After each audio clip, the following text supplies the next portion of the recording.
I'm Amanda Barnett with CNN Digital. I'm live at Cape Canaveral, Florida, where we've just been given go for launch of the OSIRIS-REx spacecraft. This is a spacecraft that will be a first for the United States.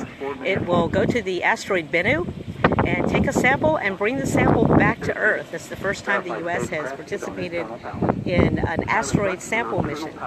The spacecraft will lift off on an Atlas V rocket in about 5 minutes, and I'm going to show you what the rocket looks like. Hang on just a second, bear with me, and you'll be able to see the rocket. Okay, I'm going to tell you what to look for. Across the water there, you see the tallest white building. Just a little to the left of that is the rocket. And we're coming out of a hold right now. I'm listening to NASA right behind me here.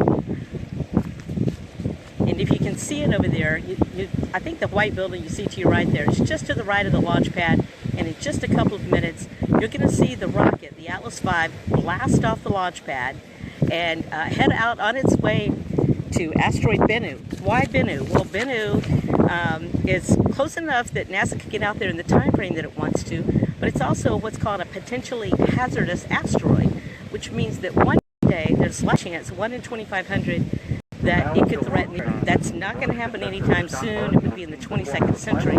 But NASA is using this as an opportunity to see if it can catch up to a potentially threatening asteroid and take a better look at it if we should need to do that at some time in the future.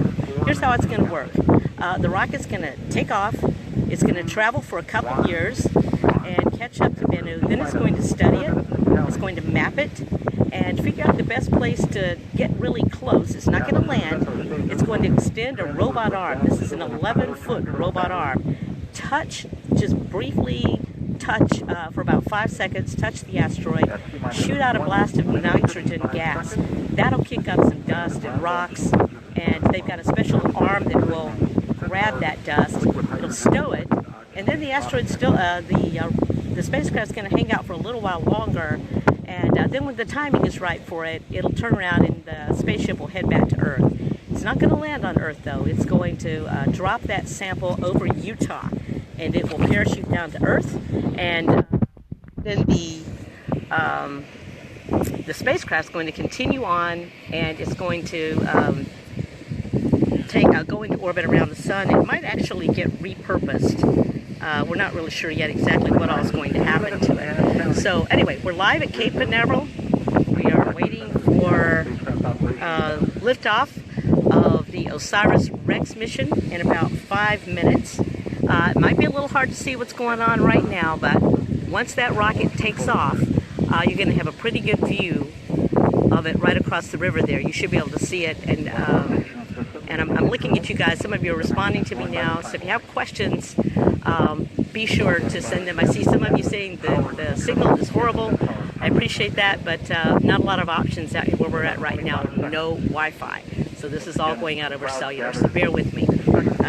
Again, if you have questions, we're live at Cape Canaveral, waiting for the launch of the OSIRIS-REx spacecraft. Send us your questions. I'll try to answer them. Somebody is asking, where will this be visible? Turn on NASA TV or go online and go to nasa.gov. They have full coverage of it right now. If you can't see my version of it. And I see some folks that are commenting about the asteroid.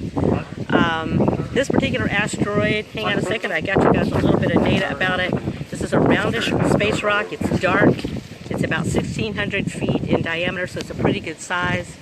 It has been as close as about 279,000 miles from Earth. Comes close to us about every 6 years. And it could, and again, this is a slim chance, but it could threaten the Earth between the years 2175 and 2199. While we're waiting, we've got just a couple minutes here. I'm going to scan around just a little bit so you guys can see the rest of the media up the way there. Nice sunset here in Cape Canaveral. Okay, back to the launch pad there. And then down this way, the media buses and some other folks. And what we're doing is we're just kind of standing along the river here, waiting for the launch, because this is the best vantage point. Okay, T-minus 1 minute and counting. I'm going to shut up and let you guys just listen to NASA a little bit. Keep asking your questions, and I'll answer them right after liftoff. Set part and OSIRIS-REx readiness will be conducted 25 seconds away from launch.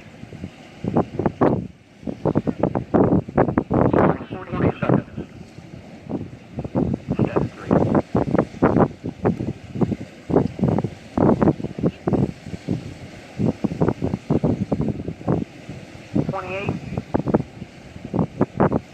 25. Status check. Go out.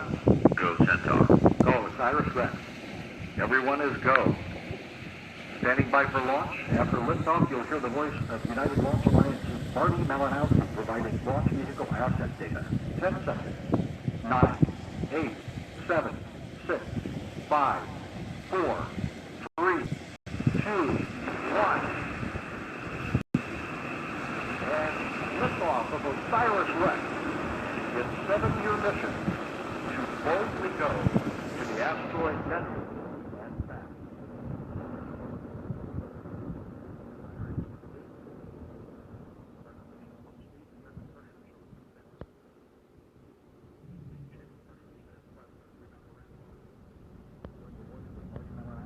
You should be able to start hearing the rocket now.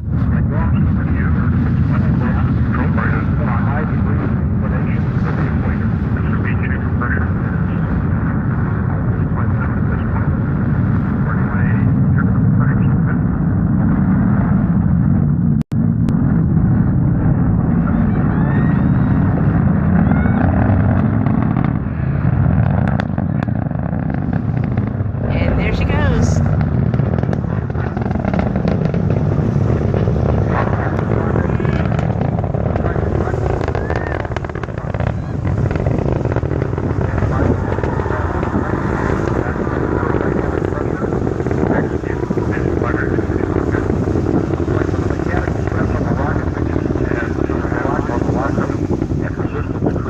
Okay, we just had liftoff of the OSIRIS-REx spacecraft on its way to asteroid Bennu.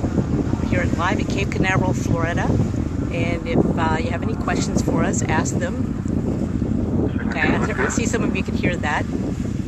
Current altitude is 14 miles, downrange to 9 miles, front wide, medium ground, range track shows, our step range.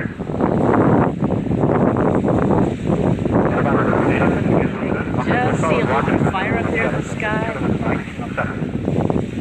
Well, I can see it. I'm not sure if it's showing up yet. That's the solid rocky booster falling back to Earth.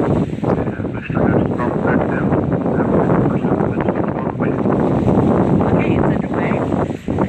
So looking back down at the launch pad where it was, you can see the smoke and everything like that. And I hope that you guys enjoyed the launch, and I'm going to wrap it up here from